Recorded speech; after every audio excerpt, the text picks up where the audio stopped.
Okay, one detail. When I said that this is the father of indie animation, I'm talking about the more professional style of indie animation.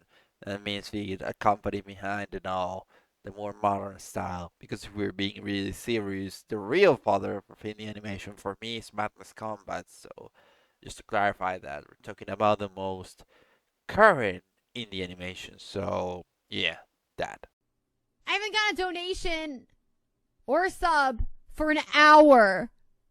What the fuck? Okay, you'll notice that I didn't talk about the story, and that's because I'm not interested.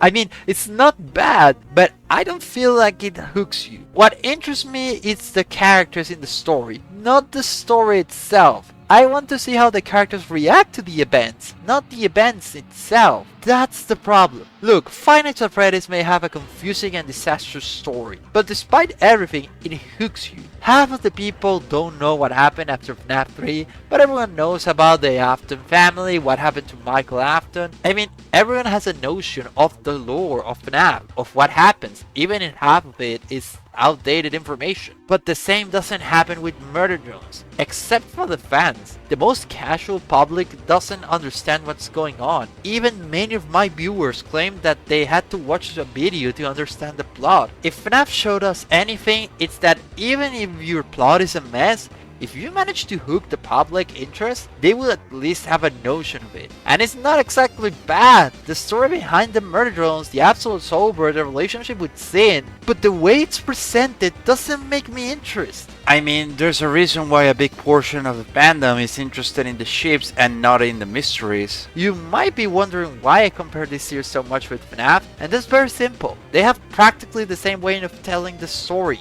giving you clues of what happened, but without telling you what happened completely. We see the consequences of the actions committed, not the actions themselves. It's your job to put together the story as a viewer. The problem, that doesn't work in a series. Not even FNAF is the best example because it doesn't work all the times. Since one is a video game, you as a player are part of the story. Part of the fun is that you have to play at being the detective who solves the mystery. In a series, you're a spectator who watches the story unfold. There has to be a story that the viewer sees clearly, not just mysteries. Look at The Owl House. It's a series full of mysteries where they give you clues so that those who like to dig in can solve them. But there's a clear plot that we can all see. Luz learning to be a witch at the same time that she tries to stop the evil Emperor Bellows and his mysterious plan. Through the clues that the series leaves you, you can discover what happened to the Titan or Bellows and his motivations, but there's a clear story that you can follow. With Murder Drones, that doesn't happen. It's a super confusing mess that scares away any new audience, and the worst thing is that it feels so forced. Let me show you how Murder Drones feels, inciting you to make theories.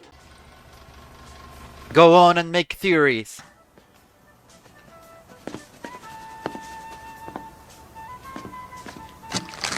Go on and make theories. Go on and make theories. It's like that all the time. It doesn't feel natural. You feel like the series wants to be the new FNAF so desperately that it makes me lose any interest I had in the lore. But this applies in general. You feel the series wants to be irrelevant. It seems desperate to go viral. We see it with Bryden, who was a little joke that became a meme in the community, but in chapter 4 it's one of Uzi's classmates who is killed by her. But unlike the others, this one even had a mention at the end of the episode. You can tell that they saw that it became a meme and wanted to give it more relevant. Like when Fast and Furious they started using the Familia just because it became a meme. It feels like the series is more interested in getting YouTubers to make theories about it than its viewers. And this started to become more noticeable from episode 4, where they start bombarding you with lore from all sides. But it's not the worst, like I once said. Something similar happens with the humor. You'll notice that I said it was very well placed, but I didn't talk directly about the humor itself. Remember all those memes about if X thing was written by Bipsy Pop? Welcome to the goddamn digital circus. My name is Kane. I am your bitch. Well, replace the insults with TV tropes. Classic toxic masculinity, Chad. That's never gonna end up problematic. I'm an angsty teen fad, bite me. I'm sneaking to the murder drone lair tonight to get the last spare part I need to save the world with it and earn my dad's respect and stuff. No more feedback on my repression today! Just frickin' believing in me! And that's not even an edgy teen hyperbole like when I said it last week! More just confused, especially with The fact I'm too rogue to re-enter society now?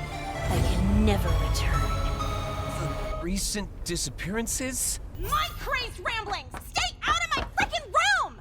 Personal space for very alarming coping mechanisms isn't covered under a non-optional family support structure. It's almost the only fucking joke. Yes, Homer, we already see you. But without a doubt, the worst is this.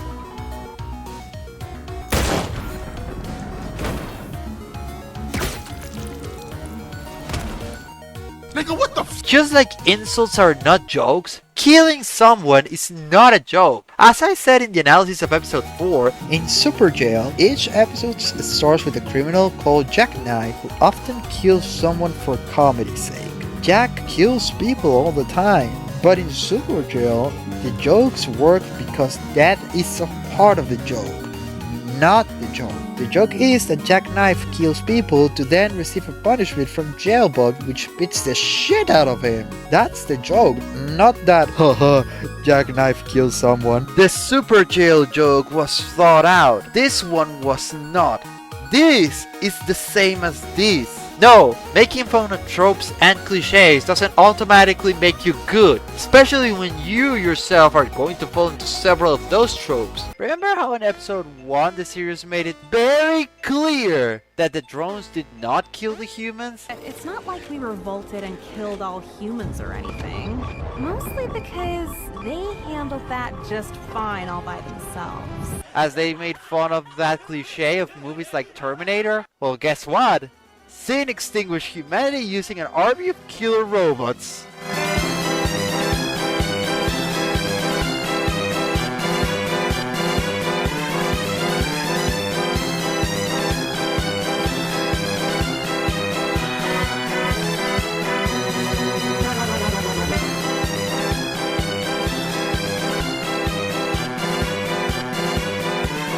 No! You're not smart, murder drones. You don't want to give a message or you don't have a deep meaning. You don't have to be so complicated. Oh yes, I was getting ahead of myself. But you'll see how the series fell, and fell for those same reasons. Because it wanted to look smart and it came out as an idiot. Boy, everyone is stupid except me. It seems that at some point Liam got the notifications of how people praise his unpredictability, how the series didn't follow the obvious path, and how it subverted expectations. Because from that moment on, the series strived to always be unpredictable. It didn't matter if the result was better or not. Here the substance doesn't matter. What matters is the style. Look, as I said, this series is characterized by surprising you. But it seems that it became the philosophy of the story. It doesn't matter if it's good or bad. What matters is to surprise you and not leaving things clear. This started already from chapter 4 and will mark the beginning of its second biggest problem. This series doesn't explain anything! What matters is to make a plot twist, not to develop your characters, and that is noticeable. After Uzi awakened his powers, we saw how she could barely control them. She had no control over it, while Doll has had her powers for a long time, so she can control them effectively. It means that the next episode we will see Uzi just learning to use his powers. But that will be predictable! Then let's make Uzi already know how to use them!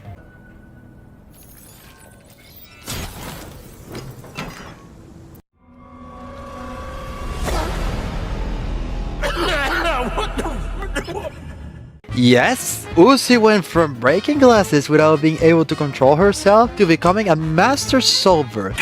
Now she can use the Solver like it was nothing. When did she learn to use it? Who knows? Do Solver users automatically know how to use it when they fully awaken it? That will be the most boring option possible. Was there a time skip? It seems that some time passed from episode 3 to 4, but how much time exactly? Did she learn to use the Solver in less than a week? Well, that will be very convenient, although not impossible. Was there a time skip of several months? God, I hope not. Why? If that was the case, do you know in which other series several months passed between episode and episode?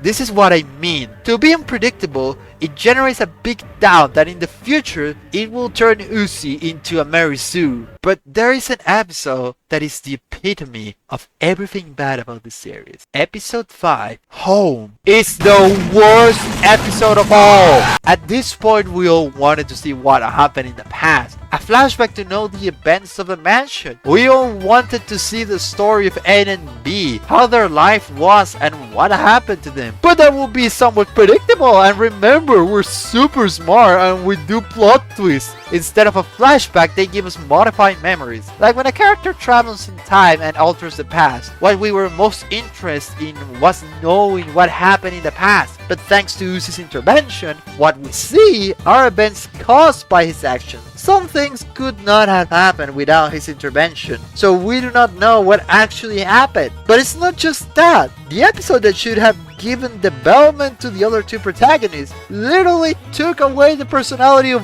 one of them. The most interesting thing about the past was to see what the life of N and B and J was like.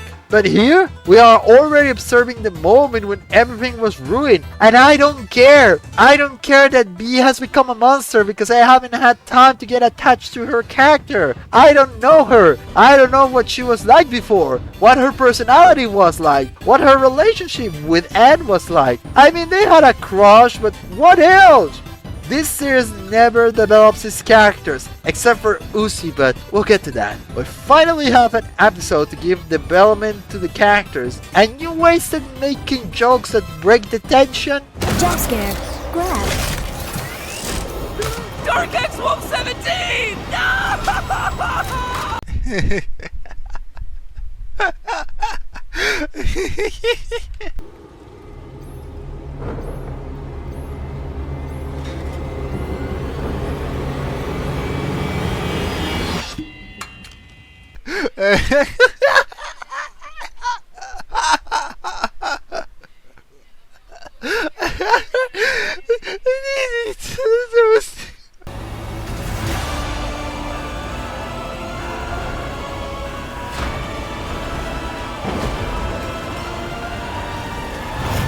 You didn't have to see this.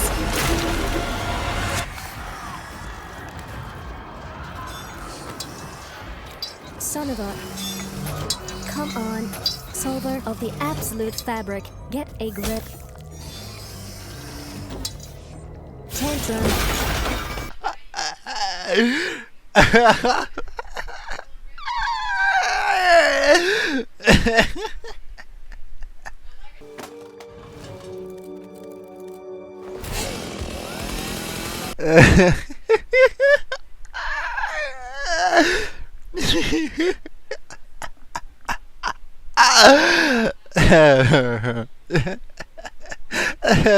Yeah, bro.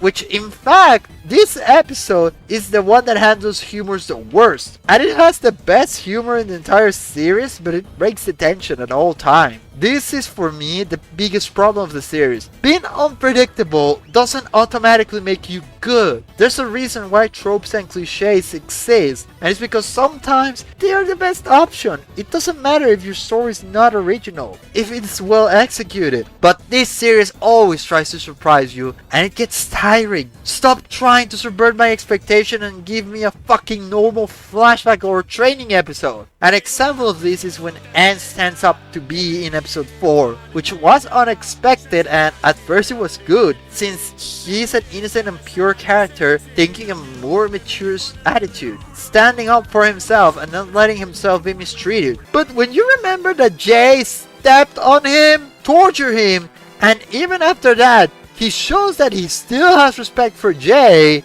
well, it's true that B is a bad person, but Why do you treat her worse than the girl who actively tortured you? Well, I'm sure he will act the same with Jay. Effective drones were cloned more.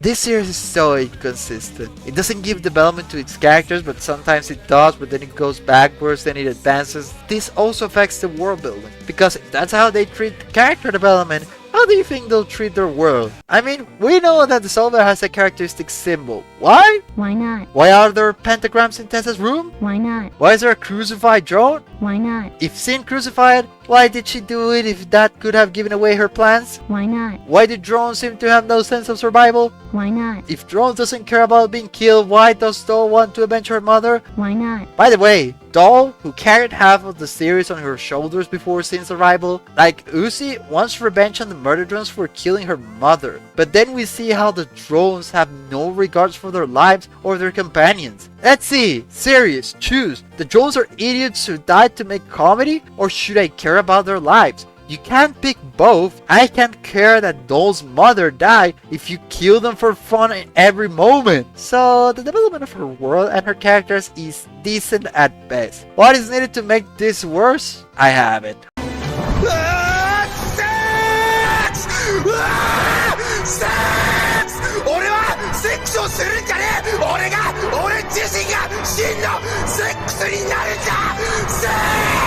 Slow down! Was Liam drunk on Red Bull when he wrote this? The pacing of this series is disgusting. I'm almost certain that Liam had no plan. So that people liked the fast pace of episode 3 and decided to do it for every episode. It feels like Liam lost interest after episode 4 and wanted to finish this series as soon as possible. Leonardo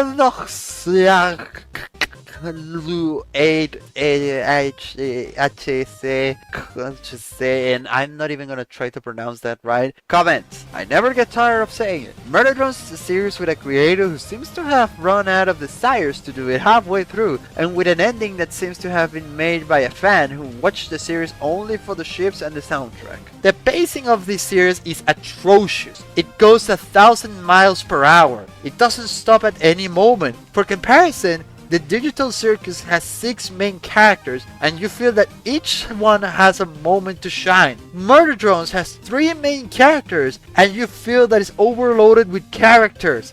They don't have time. All the development is taken up by Uzi. The one who had the worst time was B, and I think I know why. You see, originally Uzi didn't exist. The series was going to focus on N and B. However, later they created Uzi, and it seems that all the screen time and character development that was destined for B was transferred to Uzi. B is unnecessary in this series. We don't see a progressive change because it happens off camera. Oh, I forgot, this series does the same as Has Been Hotel. Things happen off camera. They don't show it to you, and the best example is V. She starts the series as a crazy anime girl who mistreated Anne, but she becomes friends with Lizzie so that she lets her into the bunker and kill everyone. But she ends up becoming true friends with Lizzie. When did they show that? It sounds like the script of an episode in a PowerPoint presentation that lasts 5 seconds. V and Uzi have a love triangle with Anne. Turns out that B had a crush on Anne, and unlike the others, she didn't lose her memories of the mansion. She just pretended to be crazy to protect Anne. What does protecting Anne has to do with insulting and mistreating him? Creator's fetish for yandere girls, I suppose. The point is that B doesn't trust Uzi to protect Anne. They don't get along in general. In fact, they almost kill each other when Uzi lost control and became a monster. During episode 6, Uzi is possessed by Sin and is incredibly unstable, putting them in danger several times. But then B turns to her and says, Uzi, I trust you.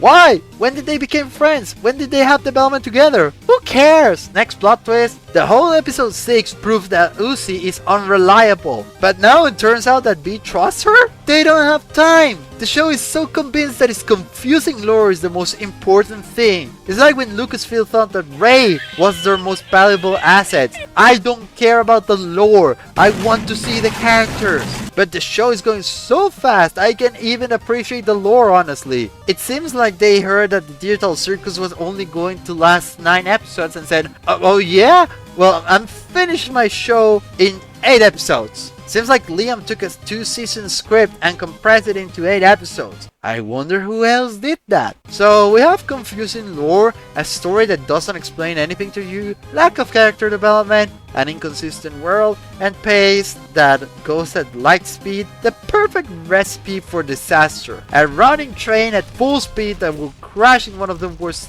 endings I ever seen. Oh wait, right, I now can talk about ships.